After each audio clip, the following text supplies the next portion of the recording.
Alostasis, un podcast de Bruno Nutrición. Y bueno, estamos aquí en el podcast de Alostasis de Bruno Nutrición.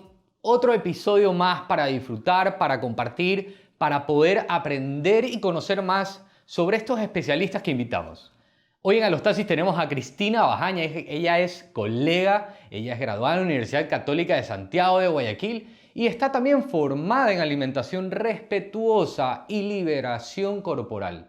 También es conductora de un programa radial que es en Nutritía, de Almacenes Tía, acá en Ecuador, en Guayaquil específicamente. Tenemos a Cristina Bajaña en Alostasis. Cristi, bienvenida. Hola Bruno, ¿cómo estás? Gracias por invitarme. Esos nombres así rimbombantes, alimentación respetuosa y liberación corporal, ya te los voy a explicar un poco más para irlos conversando a lo largo del programa. Gracias por tenerme aquí. No, qué privilegio tenerte acá con nosotros y conversábamos un poco, ¿no? O sea, previo a iniciar a este podcast sobre básicamente qué es esa alimentación respetuosa, qué es para nosotros los nutricionistas hoy día ir cambiando ese pesocentrismo, ir cambiando que todo va a definirlo una máquina o un peso y cómo me veo frente a un espejo, sino más bien un nuevo entorno.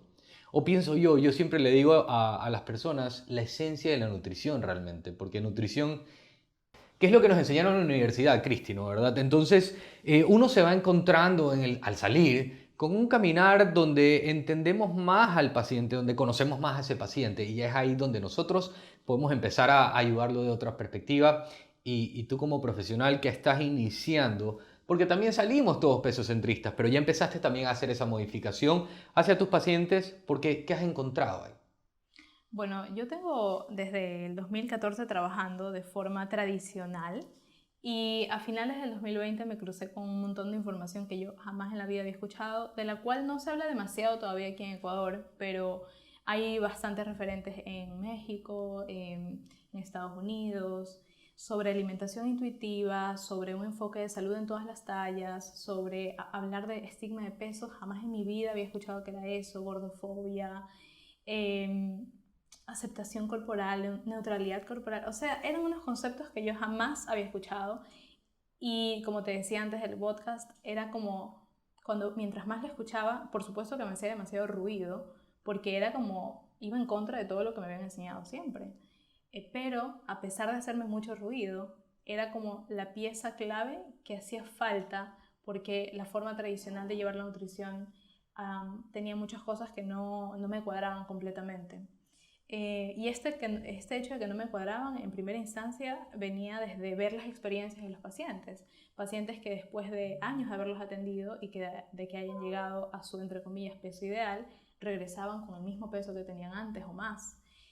Pacientes que me llamaban desesperados desde los restaurantes preguntándome a mí qué podían ellos comer. En vez de ellos poder aprender a elegir, ¿no? ¿Verdad? Sí, de elegir en función de un montón de libre, factores, claro, libres. obvio. Estaban como, ver a pacientes que se empezaban a obsesionar, pero que se empezaban a obsesionar con su cuerpo y con su comida a partir de recomendaciones que surgían desde la consulta también. A pesar de que yo nunca he sido una persona o una profesional como rígida y de que no te creo, de que, o sea, no me he considerado jamás eso. Y de hacerlo sentir la culpa, sí, porque hay bastantes así también, sí, todavía hoy. Todavía mucho. Y siempre como me ha interesado mucho la psicología. De hecho, si yo no estudiaba nutrición, estudiaba psicología o gastronomía, una de las dos. Y entonces trataba como que de entender qué hay detrás de la conducta, qué hay detrás del ser humano, porque sabemos que somos seres biopsicosociales. O sea, no es que uno actúa como actúa porque sí, por inconsciente o por falta de disciplina. No. Correcto. Todo tiene un trasfondo. Entonces, cuando me encuentro toda esta información, para mí es un momento donde tuve que atravesar lo que se llama un duelo profesional, es decir, atravesar primero la negación de que no puede ser, entonces todo lo que aprendí, ¿dónde queda? Todos los super libros que me leí, todo lo que hablé o practiqué, ¿ya? En televisión, en mis redes, yo estuve hasta en un programa, en un reto televisado. Te me robas las preguntas acá, pero... Pero es que ahí iba, porque sale una Cristina universitaria, ¿no? ¿Verdad? Donde pesocentrista, como toda la enseñanza universitaria. Cultura de dieta hasta el... Cultura de dieta, si no haces dieta no funciona, si no bajas esta semana tanto peso no funciona. Entonces, porque es verdad, te llega tanta gente y te dice, pero ¿cuánto deberías perder a la semana? Pero si tú me dices que no lo haga, no lo hago. O sea, no funciona así, o sea, es lo que bueno. ¿Y cuál es mi peso ideal según la fórmula? Claro, entonces... ¿Pero qué peso ideal? ¿Qué fórmula? ¿De dónde? O sea, entendemos que hay una fórmula anterior, pero que no va a definir mi peso ideal o que no va a definir quién soy como una persona, ¿no verdad?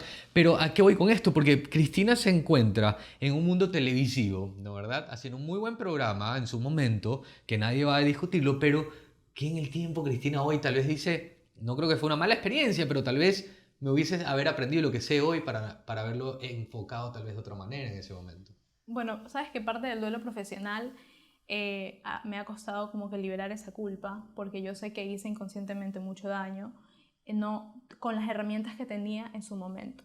No conocía otro mundo respetuoso, no conocía el hecho de que la diversidad corporal es un hecho y de que así toda la humanidad coma lo mismo y entrene lo mismo, igual van a haber personas de todos los tamaños, porque los han habido siempre, porque los hay ahora y porque siempre lo van a ver. Como hay personas de diferente estatura, diferente color de piel, van a haber personas que son más grandes, personas que son más delgadas, porque el peso y el tamaño corporal no depende de la fuerza de voluntad y de la disciplina, depende de más de 100 factores. Hay pacientes, perdona que te interrumpa, que no rompen nunca su esquema, su salud, que están súper cuidados, que Bruno no salgo ni siquiera. O sea, que dicen hacer tales cosas para tratar de mejorar, pero no ven ningún cambio. Y ahí entra lo que tú dices, ¿no? Hay miles de factores que aunque uno se cuide pueden hacerte no bajar. ¿No, Totalmente, verdad? totalmente. Y no solo eso de no bajar, sino que O sea, no mejorar. muchas veces también pensamos que siempre el resultado de unas conductas de autocuidado tienen que ser perder peso. Pero hay muchas personas que para poder recuperar su salud necesitan mantener su peso o incluso subir y recuperar su peso. Entonces, también tenemos como que mucha confusión entre lo que significa cuidarse, porque para nuestra sociedad cuidarse es restringirse. Así y no es lo mismo. Quitar. Restringirse es más bien descuidarse, porque tu cuerpo necesita comer suficiente, y suficiente no solamente a nivel de nutrientes, sino suficiente para nutrirte como ser biológico, pero también suficiente para nutrirte como un ser emocional, psicológico y socialmente. Porque si lo que estás haciendo te aísla de la sociedad, lo que mucha gente hace cuando empiezan a hacer pues, dietas y tratamientos, etc. No, mejor no salgo porque me da miedo, me da pavor, y si después de un tiempo de dejar la dieta, como sucede en el 97% de los casos, recupero mi peso, me da fobia social y no salgo porque la gente me va a criticar, la gente me va a juzgar. Porque bajé y ahora volví a subir, entonces Ajá. ¿qué está pasando? Y porque cuando bajé recibo elogios y cuando subo recibo críticas. Entonces realmente el tema es tan complejo que yo creo que es importante que los profesionales en general y las personas tengamos la como humildad de considerarnos profesionales que podemos actualizarnos y evolucionar continuamente. Correcto. Sin sentirnos mal de cambiar paradigmas, de hablar de la nutrición desde otro punto mucho más amplio, porque sabemos que la comida no solamente es carbohidrato, proteína, grasa y calorías. Y mucho más humano tal vez, o sea, porque termina siendo entender a la persona que está allá, porque una cosa es que veas un número y que simplemente digas, por poner títulos aquí, y que simplemente digas tienes que bajar esto, o tienes que hacer esto y deja de comer esto para lograr esto. Entonces estás llevando a una persona que haga algo que no es la persona, y nos estamos olvidando de escuchar a esa persona, de qué está pasando en esa vida, Exacto. de por qué está pasando lo que está pasando o sucediendo, y hay que empezar a hablar de esto. O sea, yo creo que hoy en día la nutrición tiene que empezar a enfocar más o darle importancia más al hombre, al humano como tal, que simplemente al objetivo que tú quieras alcanzar. Y no solamente hablar de qué comes, sino de cómo. O sea, de cuál es tu relación con tu alimentación, cuál es la relación que tienes con tu cuerpo. Lo que estás haciendo es congruente para ti, o sea, esto es sostenible. Hay personas que dicen, no, pero en ese momento, ahí sí yo pude alcanzar tal peso. ¿Y qué hacías para sostener ese peso? No comía nada en la noche, me obsesionaba, soñaba con comida, empecé a tener conductas de riesgo, que son las conductas que se normalizan cuando uno hace dietas y de alguna forma comes para controlar al cuerpo. Entonces las personas empiezan a dejar de comer en función de cómo me siento, que tengo hambre, me hace sentir bien esta comida, etcétera, para empezar a funcionar con el pensamiento de esto engorda, esto no engorda, esto engorda, esto no engorda, y nos desconectamos porque la comida, como te decía, tiene unas dimensiones importantes culturales, sociales, emocionales, biológicas también, fisiológicas, y pues eso, ¿no? Hay que cambiar, yo creo, que el paradigma de la nutrición Y se está haciendo, o sea, el hecho de que estemos más tan globalizados y que empecemos a escuchar otras voces de otros países. Tú me decías que has invitado a personas de otros países porque quizás son temas que son un poco nuevos para Ecuador, pero se empieza a escuchar y yo creo que es importante ir acatando un poco lo que es más congruente también con nosotros. Y sabes lo que escucho mucho cuando nos escriben los mensajes en YouTube, en el canal que tenemos de Alostasis, o en los mismos comentarios de Spotify o en sus diferentes plataformas, es esto, personas de Ecuador que nos dicen, ¿por qué no escuchaba esto antes? O sea, ¿por qué esta información nos llegaba antes? Claro, también para nosotros esto es nuevo, o sea, nutrición intuitiva, relación, alimento, está teniendo su auge recién 2020, 2021, o sea, a raíz de pandemia, porque empezamos a ver todas esas personas que bajaron antes de pandemia, pero que en pandemia recuperaron todo, ante la depresión, ante el estrés, ante Ansiedad. consecuencias del mismo COVID, ansiedad, y no entendíamos por qué. Entonces nosotros nos empezamos a dar cuenta como profesionales, los que se han dado cuenta en el momento, nos empezamos a dar cuenta que hay algo más allá, que no solamente es quita esto o ponlo acá o haz este ejercicio, ¿ya? Sino que hay algo humanamente más a fondo que hay que trabajar para que esto no vuelva a pasar. Y no hablo por una pandemia, sino para que cuando ya no seas guiado por un profesional como nutrición, no tengas que estar recurriendo en ese efecto yo-yo que le podríamos llamar. O sea, de que bajas porque haces una dieta, pero sales de la dieta y te vuelves a engordar. Pero en ese caminar, Cristina, que tú vas guiando a la persona y le vas haciendo entender de no pesocentrismo, alimentación intuitiva, relación con los alimentos, liberación corporal, ¿cómo empiezas tú a aplicárselo a las personas? ¿Cuáles son las primeras estrategias? Yo sé que es un mundo infinito, ¿no? Pero ¿qué es lo que podemos hacer con las personas para que ellos empiecen ya a dar cambios en sus vidas? Bueno, yo, aunque no me gusta casarme con una etiqueta específica de tipo de alimentación, pero el modelo que más congruencia tiene conmigo y con el que estoy haciendo una fusión entre alimentación consciente, alimentación intuitiva, alimentación conectada y básicamente escuchar al paciente, porque todo va a depender del paciente y de lo que esté necesitando y lo que le haya pasado hasta la actualidad. Vamos trabajando bajo ciertos principios que no son nuevas reglas, no es una nueva dieta. La alimentación intuitiva realmente es un modelo de alimentación con el que tú te conectas con tus sensaciones corporales y básicamente, si lo queremos así como que resumir, comes como cuando eres un bebé. Es decir, honrando tu hambre, honrando tu saciedad, comiendo con placer, moviendo tu cuerpo por placer y no porque ya quemé 500 calorías en el ejercicio y si no quemo entonces no compenso las calorías. Yo hoy día no hice, entonces ya me voy a engordar. Exacto, entonces tú ves a un niño de 1 año. Los niños de 1 año, los niños que empiezan su alimentación complementaria, no tienen atracones, no tienen compulsión alimentaria, no tienen pensamientos obsesivos, no tienen pues ese estrés que representa actualmente la alimentación, el ejercicio y estas conductas que deberían de ser conductas de salud, pero empiezan a ser conductas restrictivas.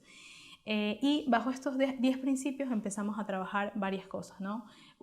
El primer principio es rechazar la mentalidad de dieta, entonces empezar a trabajar sobre todas las reglas alimentarias que la persona ha ido imponiendo en su vida y en su alimentación. Entonces, si es que la persona, no, es que yo no puedo comer tal alimento a partir de tal hora, yo no puedo comer en general si es que es de noche, yo no puedo comer algo si no he hecho una conducta compensatoria. Entonces empezamos a revisar todo, conductas compensatorias, conductas de riesgo, cómo era la relación con tu alimentación en la infancia, porque como tenemos la relación con la alimentación en la adultez, tiene todo que ver con la infancia. Así vemos adultos, es una expresión de cómo era nuestra alimentación en la infancia. Claro, vemos adultos que tienen atracones con alimentos a los cuales fueron restringidos en su infancia. Entonces empiezas a conectar y a darle sentido a lo que estoy sintiendo y que no es la locura lo que me está pasando, todo tiene una razón de ser y empiezas a entender tu historia, entender lo que te está pasando. Mira que lo que tú me dices ahorita lo iba conectando. Yo ayer estaba viendo con mis hijos en la noche un programa de televisión y es este tipo de ejercicio o competencias de obstáculos y todo lo que implica lo mismo, ¿no? Y una de las historias, porque presentaban a cada uno de los competidores de cada país, y una de las historias es que uno de los chicos decía, yo tuve una vida muy restrictiva, ¿ya? No era la comida, era en cuanto a lo que le permitían hacer como persona, ¿ya? Entonces, no, que yo no podía hacer yoga, yo no podía hacer parkour, yo no podía porque no me dejaban la conducta religiosa donde vivía. Entonces, el chico cuando sale, ya mucha gente va a buscar lo prohibido. Exacto. Ya, esto está prohibido, entonces yo salgo y mañana estoy haciendo parkour, estoy haciendo yoga, etcétera, etcétera. Entonces, cuando él encuentra este tipo de ejercicios que fueron prohibidos, se termina encontrando con ser campeón mundial. ¿Ya? Entonces, imagínate, o sea, si lo hubiesen apoyado de chiquito, no hubiera sido campeón mundial a los 35, si no hubiera sido campeón mundial desde los 10 años. Que claro, está bien, cada uno tiene una etapa para ir mejorando su vida y su condición de vida, pero muchas veces lo que tú hablas, cómo fue nuestra infancia, es cómo estábamos viviendo la adultez. Yo no me dejaron comerme, no sé, o me decían que comer en la noche una fruta era malo, entonces nunca me la comí, pero ahora por cuestiones de trabajo quiero comérmelas todos los días. O sea, cosas así que van desencadenando hasta por caprichos, podríamos mencionarlos, porque a veces uno también de forma rebelde habló en el momento, para que no se me malinterprete, en el que te prohíben y uno dice de capricho lo voy a hacer. Bueno, lo que pasa es que la restricción, no solo en la comida, sino en todos los aspectos de la vida y las cosas que generan placer, por ejemplo la comida, vivimos en una sociedad en la que nos hacen sentir que la comida no debería de generar placer y la gente anda buscando las pastillas que le supriman el apetito y el hambre, cuando el hambre es una necesidad fisiológica. O que no se absorban nutrientes. Como la cirugía bariátrica. Y cuando el hambre es una señal fisiológica tan importante como la sed, como sentir sueño, es que si una persona no sintiera placer al comer, no sobreviviríamos como especie. Porque la comida es placentera con esa intención, con la intención de buscarla. Entonces, ¿qué es lo que genera la restricción? La restricción activa, digamos, unas señales de alerta, de alarma, de que hay escasez alimentaria, de que no hay suficiente alimento y que cuando hay alimento tengo que aprovechar este momento. Eso se le llama el síndrome de la última cena, o como lo dice una nutricionista, Gina Salame, el síndrome del papel higiénico en pandemia. Cuando nos dijeron, no vas a poder salir, toque de queda. Correcto. ¿Qué pasó con el papel higiénico? Se acabó. Literal. ¿Por qué? Pero ¿qué culpa tiene el papel higiénico? O sea, sabes que siempre me lo pregunté. O sea, ¿en qué momentos, volviéndole un poco más gracioso lo que me quieres decir, pero en qué momento era el papel higiénico la función, la razón de ser de las compras los últimos días que podíamos salir? Es que el problema no era el papel higiénico, era que sabíamos que no íbamos a poder tener acceso al papel higiénico. Correcto. Y lo mismo pasa con la comida. El problema no lo tiene el maní, bueno, no voy a decir etiquetas, el chocolate, el problema no lo tiene el dulce, el problema no lo tiene ese alimento que te restringes, el problema es la restricción. Entonces, cuando uno restringe un alimento, el cerebro pues activa todas las alarmas para que tú, cuando tengas acceso a él, aproveches, porque ese es el momento. Y la situación de estrés, sumado a que si hablamos alimentariamente, la grelina se dispara, la leptina se va al piso, la respuesta hedónica o placentera de ese alimento es potenciado. Así es. Los sistemas olfativos y los sentidos para poder detectar alimentos es mucho más alto. Por eso hay personas que dicen, me siento adicto a la comida porque no puedo dejar de comerlo. Pero no es una adicción, se llama compulsión alimentaria, se llaman atracones y es producida porque te lo has restringido. Entonces, gran parte del proceso es empezar a romper con las restricciones, habituar los alimentos y cuando tú los habitúas y los neutralizas, cuando te relacionas de forma neutral con un chocolate, como te relacionas con el pescado, como te relacionas con el agua, te das cuenta que la ansiedad por comer estos alimentos baja, decrece. Y tú vas a poder identificar bien cuando tu cuerpo realmente lo quería comer, cuando no lo quería comer, cuando te querías comer 2 cubos de chocolate, cuando te querías comer 3 o cuando te querías comer el chocolate completo. Pero no porque alguien externo te dice hasta aquí no más, no más, solo 30 gramos de no sé qué, sino porque tu cuerpo te va indicando y te va autorregulando porque es una función natural y espontánea del ser humano, como en los niños. Ahora, cuando hablamos de intuición, porque aquí vienen temas que pueden llegar a ser hasta cierto punto un límite delicado. ¿Hasta qué punto podemos decir, Cristi, que la intuición, el comer intuitivamente, ¿no? ¿Verdad? Puede llegar a ser un riesgo para nosotros los profesionales, porque nos exponemos a que le digamos al paciente, hay que escucharte, hay que aprender a, obviamente, reconocer hambre, ansiedad, apetito, etc. Pero ¿hasta qué punto nos exponemos al decirle a la persona, ¿sabes qué? ¿Tienes ganas de una copa de vino? Tómatela. Porque hay unos que te pueden decir, sabes que si es por mí, lo escucho todos los días, me estoy tomando el vino todos los días. Ya que no está mal, pero obviamente puede desencadenar otros problemas de salud. Entonces, ¿hasta qué punto nosotros también tenemos que tener cuidado como profesionales al momento de guiar a este tipo de personas? Bueno, definitivamente la alimentación intuitiva no es algo tan simple y reduccionista como decir, come lo que quieras solamente.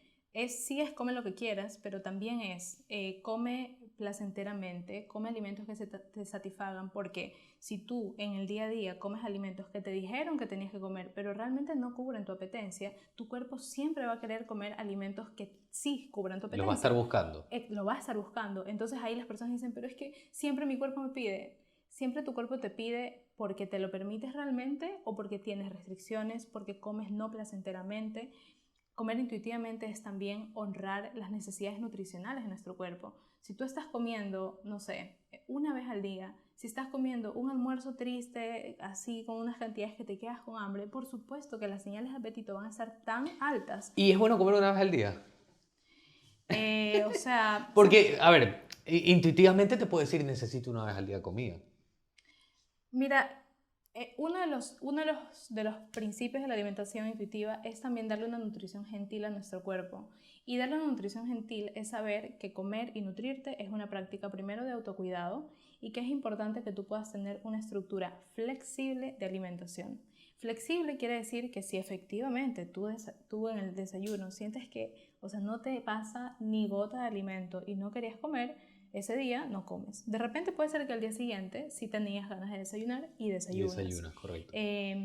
Las personas que comen solo una vez al día, depende, porque cada caso depende y no puedo generalizar, pero en gran parte de los casos lo que sucede es que llegan a esa comida con demasiada hambre. Es lo que le pasa a las personas que hacen ayunos intermitentes donde se limitan por horas a comer, no es cuando tienen hambre, no escuchan a su cuerpo o no honran esa hambre, y cuando al fin comen es una sensación de desesperación. Entonces es importante que las personas sepan que todos tenemos la capacidad innata y nacemos con esta capacidad de autorregular lo que necesitamos comer, y que si tu cuerpo solo te pide todos los días y a cada rato un tipo de alimento, muy probablemente es porque justamente te restringes ese alimento. Entonces puedes incorporarlo junto al resto de tu alimentación y te das cuenta que la ansiedad por ese alimento baja y se forma este equilibrio innato e intuitivo también. Ahora, dentro de este equilibrio, dentro de esta manera gentil de aportarle a nuestro cuerpo alimentos, nutrientes, según nuestras necesidades biológicas y requerimientos, por ejemplo, porque aquí quiero tocar varios temas que entran justamente a esta percepción de mejorar nuestra relación con el alimento. Y las dietas keto. Porque, a ver, te puedo seguir hablando, yo intuitivamente te puedo decir como que fuera un paciente, una persona, pero yo intuitivamente no necesito el carbohidrato. Intuitivamente lo podemos respetar a este paciente, ojo, desde el punto de vista clínico, nutricional y necesidades biológicas, psicosociales y todo lo demás, pero es aceptable que intuitivamente deje grupos de alimentos, es aceptable, por ejemplo, los que no comen vegetales. ¿Cómo hacemos ahí? O sea, ¿cómo podemos hacer que, porque tú dijiste algo muy puntual, hay que darle suficiencia, ¿ya? Sí. Y en la suficiencia entra variedad y nutrición, alimentación como beneficios para nuestro organismo. Ajá. Y cuando quitamos, o sea, o cuando no los consumimos porque no nos gusta mucho, por decirlo así, para no decir quitamos, cuando no los consumimos tal vez estamos llevando un riesgo a largo plazo a nuestra salud porque faltan deficiencias de minerales y otras cosas más. ¿Cómo podemos manejar esta parte? Porque dentro de la nutrición yo también puedo decir, me voy a no comer carbohidratos, y creo que a la larga te va a generar una ansiedad o algo puede pasar por ahí. Bueno, ahí creo que viene el momento de escuchar al paciente e indagar y rascar con una cucharita. Eso. Porque yo tengo pacientes con anorexia, yo también atiendo pacientes con trastornos de la conducta alimentaria, y hay casos en los que, por ejemplo, en pacientes con anorexia, donde sus señales fisiológicas de apetito y de saciedad están apagadas, te van a decir intuitivamente no tengo apetito de nada. O pacientes con cáncer te van a decir intuitivamente no tengo apetito. Entonces hay casos específicos donde las señales de apetito, de saciedad y de hambre están tan distorsionadas que no podemos confiar todavía en ellas. Más adelante sí, porque es algo que está ahí, es como sentir la sed, es como sentir las ganas de dormir, pero hay que rascar. Y luego, estás haciendo, si te dicen, pues intuitivamente no quiero comer carbohidratos, hay que indagar. O sea, yo pregunto muchísimo y en la consulta básicamente es de escuchar mucho y de entender desde dónde viene esa elección alimentaria. ¿Es una elección alimentaria que viene desde la libertad, desde que genuinamente no quiero comer este carbohidrato, o es una decisión alimentaria que viene desde el control, desde el miedo y desde la culpa? Correcto. Y todo esto puede estar asociado también al me paro en la mañana y me veo frente al espejo, o tengo en la casa personas que me dicen estás así, te ves así, te sientes así, o sea, y si sigues así vas a pasar por esto. O sea, influye todo esto al momento de escuchar a una persona, porque si bien es cierto, claro, o sea, de manera generalizada una intuición se puede aplicar a muchas ramas, a muchas formas, pero de alguna otra manera, que eso es lo que quería llegar y que lo llevaste de manera muy precisa, Cristi, es escuchar al paciente, o sea, ya empezar a indagar, como tú dices, a raspar ahí como que fuera el helado El o la tarrina que te estás acabando ahí, ¿no? Pero empezar a encontrar el porqué, o sea, tiene que haber un porqué de cada cosa, o sea, el porqué de yo llegué así, el porqué me está pasando esto, el porqué no quiero esto, o sea, tiene que encontrarse un porqué, ¿no? ¿Verdad? ¿Sabes que lo que pasa es que el ser humano no solamente es cuerpo? El ser humano es psicosocial, entonces detrás de nuestras conductas siempre hay emociones, sensaciones y pensamientos. Entonces, muchas de las personas que comienzan procesos de pérdida de peso, porque si llego a tal peso me voy a sentir bien, comienzan justamente desde una mala relación con su cuerpo. Es decir, no necesariamente porque hayan recibido comentarios directos, críticas sobre su cuerpo, pero sí pasa mucho que, no sé, uno se cría en una casa donde mi mamá continuamente se veía al espejo, se hablaba mal de sus brazos, de sus caderas, de sus piernas, y yo crezco con el pensamiento de que tener piernas más grandes es malo, tener brazos más grandes es malo, mi cintura tiene que ser muy fina, yo tengo que ser así, no tengo que tener celulitis, no tengo que tener... Entonces te empiezas a crear un rechazo corporal, una insatisfacción corporal, y por supuesto que las conductas que surgen del rechazo y de la insatisfacción suelen no ser conductas de cuidado corporal, sino conductas que nacen a partir de ese odio. Entonces, al final son conductas que no respetan al cuerpo. De hecho, es el inicio de las dietas. El ciclo tóxico de las dietas es: comienzo sintiéndome mal con mi cuerpo, empiezo la dieta, no aguanto más con la dieta, atracón, recupero todo el peso, que es lo que pasa en el 97% de los casos, y en el 70% de los casos las personas suben más del peso anterior y vuelvo al punto inicial. Y luego nace otra dieta más y voy a otra dieta, y en promedio las personas viven básicamente, hay un estudio que habla de que como 35 o 37 años a dieta continua en su vida, y es un ciclo de nunca acabar. Es como cuando un ratoncito está metido en esta jaulita y giras y giras y giras y nunca sales de ese círculo vicioso. Entonces, la alternativa, que respeta la diversidad corporal y que no tiene la intención de modificar el cuerpo, sino de que te reconectes con una relación más sana con tu alimentación y con tu cuerpo,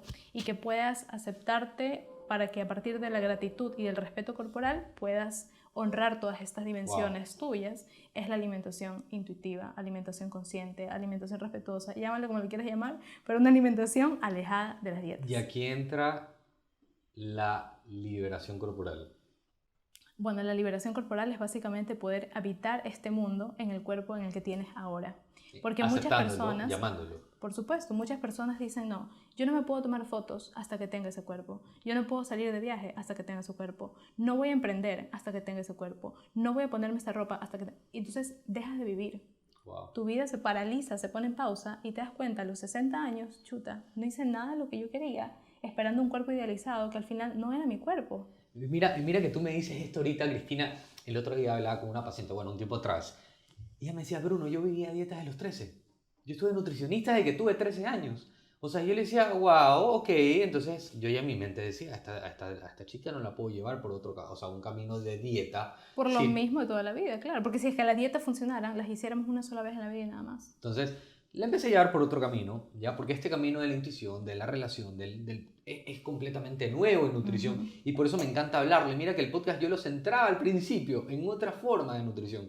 Pero me fui encontrando con un caminar donde, ok, me encontré con colegas y diferentes profesionales que están apuntando a la misma dirección que estoy apuntando. Y dije: esto tiene que darse a conocer.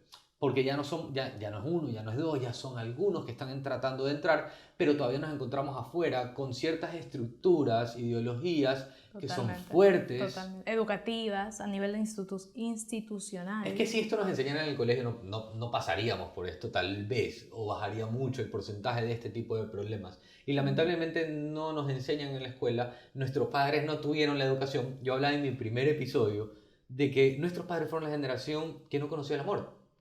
Porque ellos no saben, tú les preguntas qué es amor y te dicen: cuando vi a mi hijo. Ya la madre, el padre le dice: darle sustento a mis hijos. Entonces no conocen la relación de amarse, y para cuando yo me amo, poder expresarle al resto de las personas, transmitirles ese amor, y eso genera empatía, genera que el otro también se contagie, que pueda amarse, que pueda tener una mejor relación con sus alimentos, con la vida social, con el entorno laboral. O sea, el amor propio, aceptándonos, como tú decías, de la liberación, de amándonos, de que aquí tenemos que habitar el tiempo que nos toque estar, pero siempre entendiendo, porque es a donde yo trato de llevar a las personas, que, volviendo al caso de esta chica, es que las personas, Cristina, muchas veces te dicen: Bruno, es que Cristina, he hecho dietas de los 10 años, hagamos una dieta. Claro. No, ¿verdad? Te llegan así, Una pero más. Una más. Dime que dejo de comer y yo la dejo de comer. Eso lo he hecho toda la vida, solo quiero bajar. Y tú en tu mente dices, no, ya no es el camino. O sea, ya lo has hecho tantas veces. Dime tú qué yo tengo que hacer. Correcto, o sea, dime qué necesitas. O sea, hasta qué punto ya llegó tu vida donde ya no puedes seguir así. Y es tan lindo poder empezar a llevar a las personas a encontrarse, porque como tú decías, Bruno, tuve ese duelo nutricional, profesional, en el cual empecé a encontrarme. Y yo creo que mucha gente se encontró en pandemia y tuvo un cambio radical en profesionalismo, en vida personal. Y esto nos pudo llevar, Cristi, a que podamos transmitir otra información de nutrición. Y yo creo que nutrición hoy nos está llevando a un camino donde de verdad la cultura dieta, o sea, haz dieta, cada vez es menos, ¿ya? Pero cada vez es llevar más al paciente a entender que vale más su cuerpo, que vale más sentirse mejor, que importa menos el vestido que te tienes que poner para el matrimonio X, que importa menos la etiqueta del producto que tienes que comprar. Totalmente. ¿Ya? Porque nos pasó, ya, yo me acuerdo, yo veía con una Cristina ahí en Instagram, etiqueta nutricional, ¿sí o no? No me equivoco, ¿verdad? Total. Entonces, etiqueta nutricional, y nos pasó todo, el semáforo y todo, porque nos metieron esa idea. Pero nos olvidamos en un momento dónde estaba la importancia, ¿ya? Y ayer, mira que ayer veía dos cosas importantes. Este ejemplo de la persona restrictiva, y luego me pongo a ver una película, y en esta película, al final le decía a una persona, ¿lo vas a hacer por ti o lo vas a hacer por las personas? Y hablando de nosotros los profesionales, ¿queremos generar recursos o queremos transformar una vida? Y para transformar una vida no podemos simplemente darle una hojita o decirle come esto, no comas aquello, sino darle un tiempo donde lo podamos escuchar y podamos llevar a las personas a que puedan encontrarse con ellos mismos para ser ellos mismos y elegir ellos mismos una vida. Pero con esto vamos ya aterrizando la materia. Creo que un podcast es corto para hablar de lo que Cristina tiene para conversarnos, pero para ir aterrizando un poco la materia, es eso, ¿no? ¿Verdad? O sea, es no hacerlo por nosotros, sino hacerlo por los demás. O sea, por supuesto que vender dieta es parte dentro del negocio multimillonario que te decía, y hay muchas personas que no están dispuestas ni preparadas para un discurso diferente, que están muy sumergidos en ser dietantes crónicos, que no quieren salir de ahí porque se sienten, entre comillas, seguro que alguien te diga qué hacer, cuánto hacer, a qué hora hacerlo, cuánto te sirves, cuántos gramos, esto es lo que te vas a pedir en el restaurante, pero tú pierdes autonomía. Correcto. Pierdes la independencia, que yo creo que es una de las cosas más íntimas que un ser humano puede tener, de poder elegir, porque tú lo decidiste, ¿qué como hoy? Esto me suple la apetencia mental, me satisface, es congruente conmigo, con mis accesos económicos, porque hay personas que no tienen ni para pagar cosas básicas, pero están comprándose alimentos rimbombantes de la dieta. Y aún así, pagando un nutricionista, que de verdad es, hoy en día, estar un nutricionista es como un plus a su vida. Exacto, entonces no es tan rentable salirte del esquema de dieta, pero sabemos desde la ética que es lo que menos daño genera, porque hay mucho daño, haciendo dieta hay mucho daño físico, metabólico, hormonal, mental, financiero y social. Wow. Entonces es difícil dejar y un poco ceder, pero sabemos que este es el camino y que cada vez más las personas quieren y buscan o sea, quizás va a cambiar un poco el tipo de clientes o de pacientes que te van a buscar. Así es. Pero yo siento con convicción que este es el camino más congruente con mi vida personal, pero con mi vida profesional también. Y me siento muy cómoda y me he sumergido estudiando como nunca en la vida he estudiado tanto. Ni en la universidad a los 4 años leíste tanto y te empapaste tanto de una información, primero tan nutritiva, hasta para el mismo corazón, para nosotros los profesionales. Sí, no, y a nivel personal me cambió mucho también. Por eso te digo, o sea, para nuestro corazón, personalmente, porque dices, wow, yo creía que era el otro camino. O sea, sí. Yo pensé que era la salida y el trato de los pacientes era por allá. Y la verdad es que no fue. Pero bueno, nos vamos aquí despidiendo en Alostasis. Se acabó este episodio. No se olviden comentarnos, dejarnos sus mensajitos ahí en YouTube, en Spotify, en Amazon Music, en todas las plataformas en las cuales nos encontramos. Este fue un episodio más. Nos despedimos. No te puedes perder el próximo episodio. Alostasis es una producción de Bruno Nutrición, marca registrada, traído a ustedes gracias al auspicio de Café Gardela, Vinos Grace Wine.